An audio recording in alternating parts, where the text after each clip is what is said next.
Joining us this week on the London Theatre Review is Greta Scacchi. Greta, welcome. Thank you. Who's here to talk to us about Bette Joan by Anton Burge at the Park Theatre coming up this December. So, well, tell me about it. Oh, well, this is a play that's fun to do, and audiences it goes down so well with audiences. Of course, I did it 10 years ago with Anita Dobson playing Joan. I play Bette Davis, and we took it on tour around the country, around even Scotland and Wales. We did a good long tour, and it was lapped up everywhere.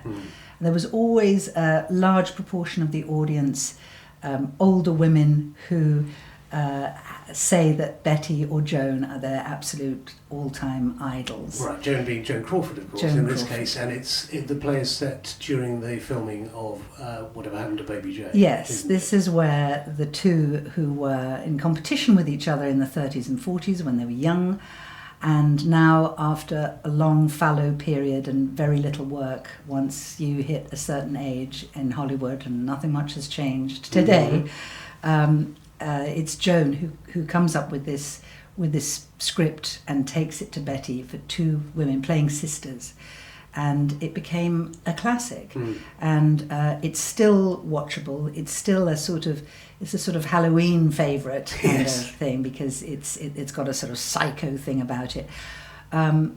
But also what has lived on is the legend of the feud between these two women and how viciously they behave towards each other on the set. Yes, yeah. Was there a particular, what made you want to do it? Was there a particular affinity with Bette Davis that you had, or? Yeah, I always knew that I had googly eyes like Bette Davis. And so that was my excuse. You know, makeup artists and cameramen were always trying to light them out and cover up the bags under my eyes. And I knew that they were on a hiding to nowhere. And so it comforted me that one of the greatest actresses ever had the same sources under her eyes. So, I like the fact that you have a real person with all of that material, chat shows, interviews, as well as all the autobiographical stuff that is, the play is really very deeply fathomed out of verbatim material. And so you've also got all these interviews to study and imitate, and it is a very delicious exercise for an actor to have the focus of somebody who they're wanting to embody. It does go quite deeply into the various marriages that Bette and Joan had, didn't it? The children that they had. They shared a lot. I mean, it was funny that they were such opposites and known to have such opposite approaches, because actually what they shared could have really bonded them. They were business women, career women, exposed to the public at a time when there were very few working women, and certainly not business women who were in the spotlight. And so they were pioneering what it means to have an illustrious, a huge career that's in the spotlight, and try and keep a marriage going, and try and keep up children, bringing up children.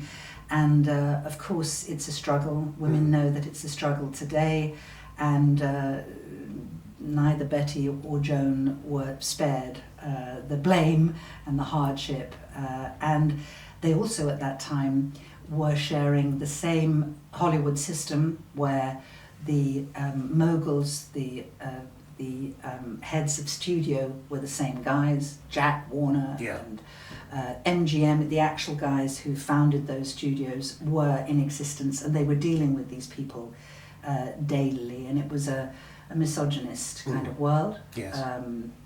Power play, and women the victim of that.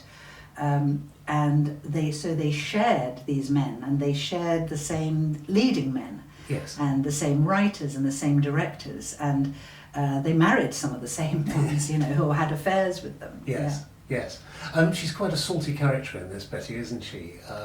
And she draws a distinction between Joan being a movie star and her being a theatre actress. I wonder whether you related to that, having been both a movie star and a theatre actress. It's funny, because my relationship with Bette is a mixture of paradoxes.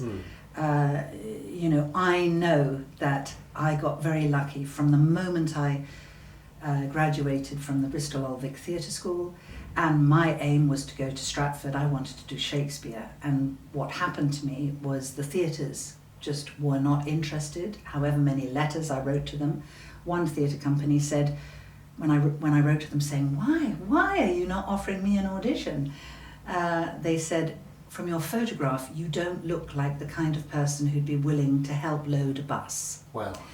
So instead, the cinema world took to me very quickly, and I had to really struggle to get any theatre work. And the film roles came my way. And back then, in the early 80s, you were either one or the other. It was very hard to persuade theatre people that a film actor could do both. And so I struggled with that, but I had this great advantage that through photogenicity, I got a whole lot of roles when I was young. Yes. What Betty felt was, having trained in the theatre, she really did get the Hollywood bug. She wanted to be a star, and she felt that she was not good looking enough. And so she harps on about that a lot, which I have great fun doing, saying now, I couldn't get by on my looks, I'm not a dolly bird, a clothes horse like her. Yes. And it's kind of the opposite and yet the same, because I had similar struggles. I see. I mean, you've talked about sort of being objectified very much early in your career. I wondered if there was that chimed with sort of, as you say, Betty and Joan struggling in a misogynistic system. Yes, Joan was, they're both at this stage in their life, late 50s, early 60s, they're thinking, are they washed up? Is there going to be another? They're wanting to keep their star shining. And Joan has always used her looks, and she didn't change her look very much. So she fiercely guarded the Joan Crawford brand. Yes. And that the eyebrows and the lips. Glamour was everything. However artificial it looked, yes, this is what people wanted to see. They didn't want the girl next door. Yeah. Whereas what Betty did, which was quite radical for that time, particularly the 30s and 40s, that era of glamour, where the film stars were supposed to be otherworldly and out of reach. She had this training in the theatre, and she wanted to get into the shoes, into the shirt of the character.